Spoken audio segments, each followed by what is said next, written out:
friends, welcome back to my channel. It's Tori, and today I am finally committing to a top 10 fantasy books of all time.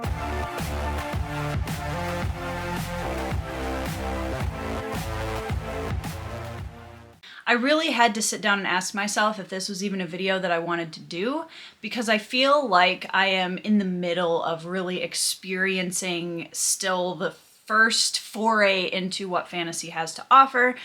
I'm fairly new to the genre comparatively. I didn't grow up reading fantasy, and I kind of stumbled into it in college, epic fantasy. As I got farther and farther along, and as I've slowly trickled into a lot of the major beloved series and I'm reading more and more, I recognize that this list is probably going to change fairly drastically, even in the next 2 to 3 years. So I'm basically doing this as a record. I want to put down my current top 10 favorite fantasy and sci-fi books. Now, I'm not really specifically keeping it to a certain subgenre, and I am only giving myself one book per author, because otherwise this list would be dominated by Erikson. Honestly, not just him. There's probably a couple other authors that would have multiple books on this list. And these are all books that have kind of stood the test of time for the most part. I really tried to stay away from the recency bias unless it was a book that I absolutely knew for sure is like an all-time favorite now. These are the tried and true, the ones that have come with me over years of reading and that I still hold near and dear to my heart. And some of them for at least a decade now, and I think those are going to be the ones that are going to be really hard to shove off this list in the coming years. But I am excited to see next year around this time, if I come back to this list, how different it's going to look, and if anything has been unseated from its throne. The first book on the list is The Lies of Locke Lamora, first book in the Gentleman Bastard series by Scott Lynch. Now, this book is the story of Locke Lamora, who is a young man who is raised to be a con artist and thief, and he is very good at what he does.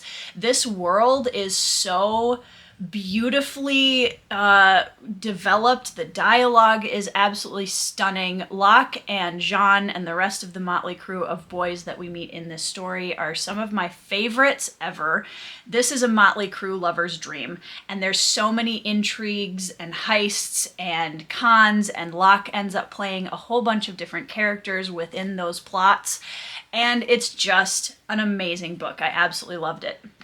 Now, I will say, of the three, the first book is still my favorite, as it is for most people, but I do want to point out that I think the second and third books are also quite excellent. The second book especially gets a bad rap, Red Seas Under Red Skies, and it shouldn't, because I think it's fantastic. But overall, in the series, Lies of Locke Lamora is my favorite. Next up, we have an entry by the one and only Neil Gaiman, and that is Neverwhere. We meet a young man named Richard Mayhew who is down on his luck and just kind of depressed with life, and he meets a young woman who is very strange, who has the ability to open magical doors to a different plane, if you will, of London, the London beneath or below. And this story I have not read in a very long time, and I still think about it. This is definitely low fantasy in the sense that it takes place in our world, in different planes of London. The magic is so dark and gritty and whimsical and feels like kind of the grim fairy tale vibe that I really always love in Neil Gaiman's storytelling. He has the ability to mix the grim and the wholesome in a way that is very impressive, to be honest. Also, there are some incredibly well-written villains in this book that I absolutely could not get enough of when I read it. It is very, very good, and it is definitely deserving of its place on this list. Next up, I'm actually going to put a YA fantasy on this list. I feel like YA fantasy oftentimes gets a bad rap with adult readers, and while I think some of that can be somewhat valid, I also think that it is its own genre, obviously, and there are some really beautiful hidden gems in YA fantasy, and one of my absolute favorites is Six of Crows by Leigh Bardugo. Now, after putting Lies of Locke Lamora on this list, this book probably becomes less of a surprise, because this is what I would consider kind of the YA Lies of Locke Lamora, in a sense. It definitely still has the motley crew who operates out of the shadier parts of the city, but they're really good at what they do, and they can mingle with the rich and famous with no problem. This book definitely has kind of more of a quest sort of vibe, I think, than Lies of Locke Lamora does, but the motley crew of characters are phenomenal. The heists are really cool. The world is very gritty, it's very dark, and I absolutely loved reading this book. Next up, I had to put this book on this list because I have read so many books, more books than any other fantasy author at this point in my life from this writer, and I had to put this book on this list because of all of the books of his that I have read. This is the one that had the most ups and downs, the most incredible emotional investment from me in this series out of any of the other series that he's written. And I think I've read something like 13 or 14 of his books at this point. And that is Words of Radiance by Brandon Sanderson. In my opinion, this is far and away the best book in the Stormlight archive to date. This book I had such a great time with. I had so many ups and downs through the story, and I was so emotionally invested in the characters. So you're probably mostly familiar with Stormlight archive at this point, but it's a vast world. Brandon Sanderson does a great job of there's no R-rated content in this series, and yet he does such a good job of giving that depth and that nuance and that vastness of scope that we have come to love about epic fantasy. And I think that the characters really shine in this second book, and everything that I liked about the first book just continues to grow and be built on in book 2. All right, next up is I think, only science fiction on this list, and it is also a YA. I do have a recency bias book that could take its place at some point. I'm not sure. I recently read The Martian by Andy Weir and absolutely loved it, and I'll talk more about that in a future video, but I can see that ending up on this list at some point. But for now, I love Ender's Shadow by Orson Scott Card. This is the story that kind of runs parallel with the more well-known story of Ender's Game. A young, brilliant boy from Earth is sent to space to basically train as a general to protect Earth and all of its citizens from the threat of an alien invasion.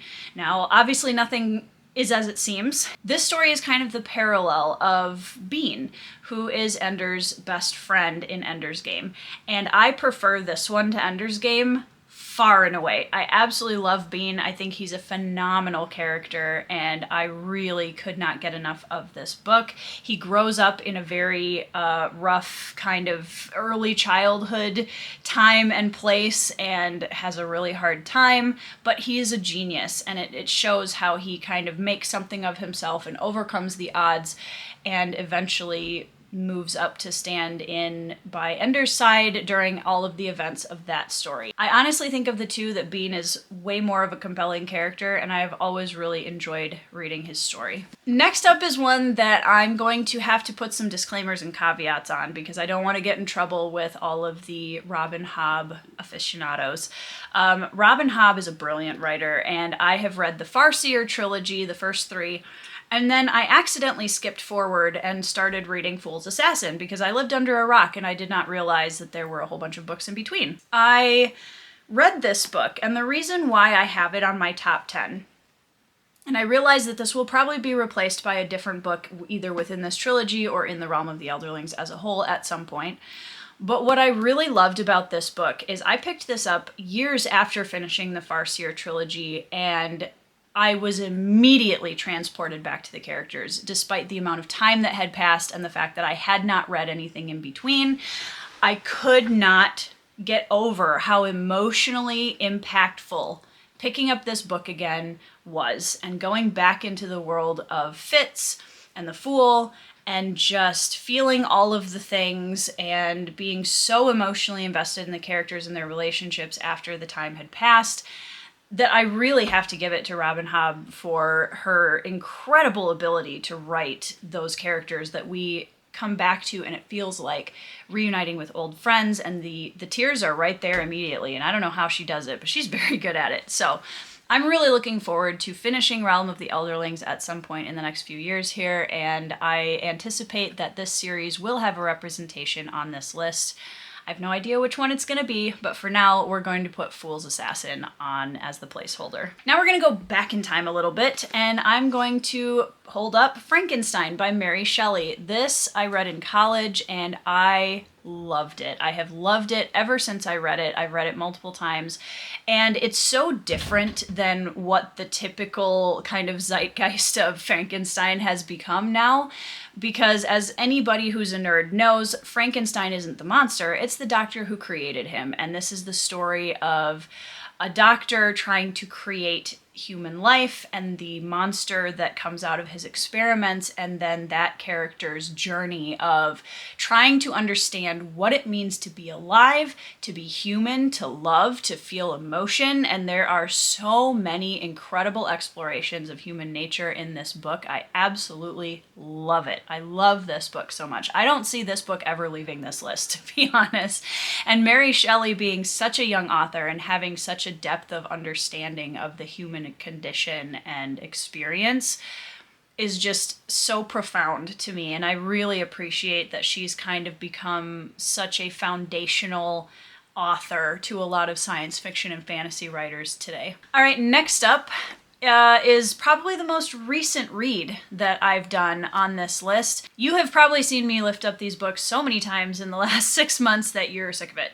But here we go, we're going to do it again, and that is Spirits of Vengeance by Rob J. Hayes. This is the third book in the Mortal Technique series, which is an Asian-inspired wuxia martial arts action-adventure kind of series. It currently consists of 3 standalone stories that all have threads that link them together, and it is motley crew martial arts goodness that if you grew up watching anime or you read manga and you love storytelling in those formats, you will absolutely love this series. And even if you don't, and you just love something that has a lot of great, interesting combat and magic and folklore and all of those things, this series is so good. And Spirits of Vengeance, book 3, which is the longest of the 3, really was the one that pushed this series onto my favorites of all time list. This book had me by the throat the entire time. I was so emotionally invested. The Easter eggs from the previous 2 books were just absolutely chef's kiss. The characters are amazing.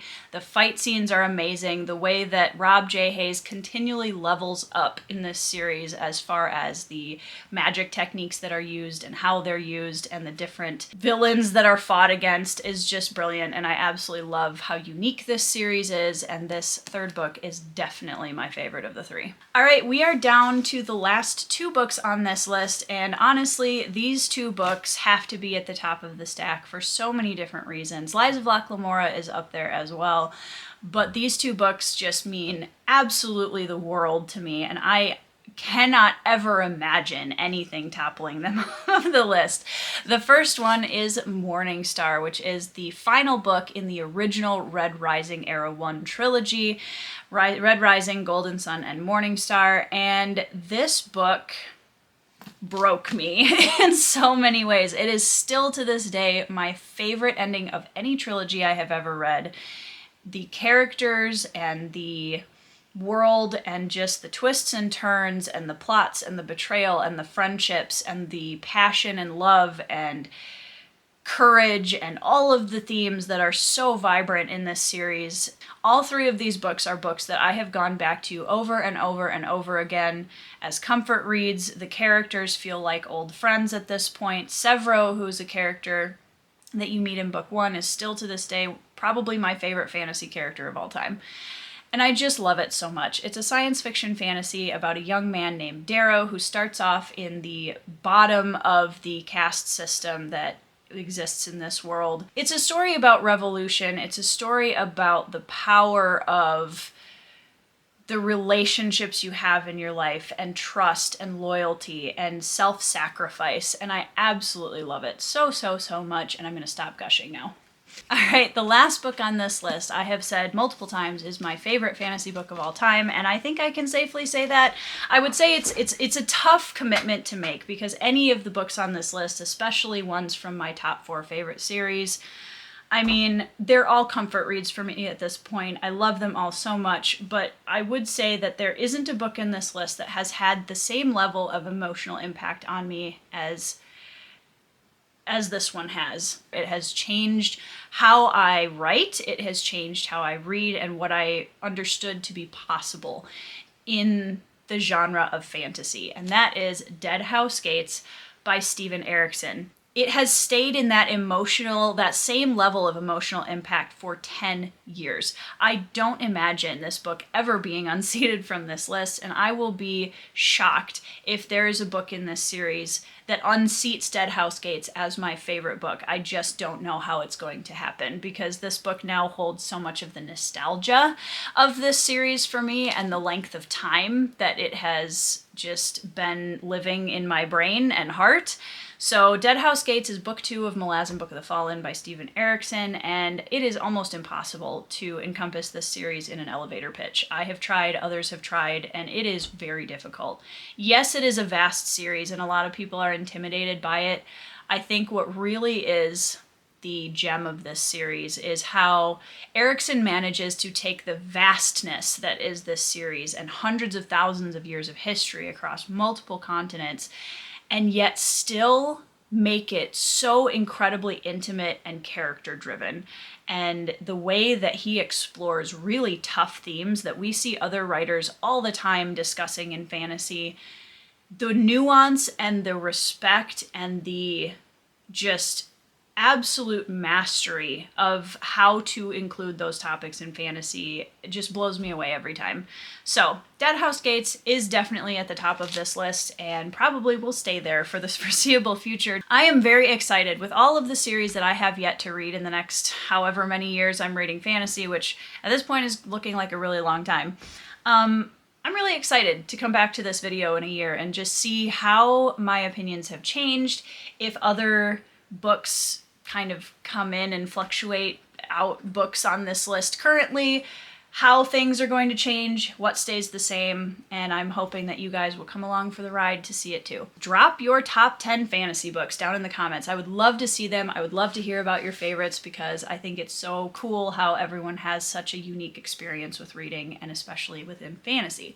So I hope you enjoyed this video. Thanks so much for watching. I do have a Patreon down in the comments below if you're interested in hanging out on my exclusive Discord and getting more behind the scenes on my writing journey and process and supporting the channel.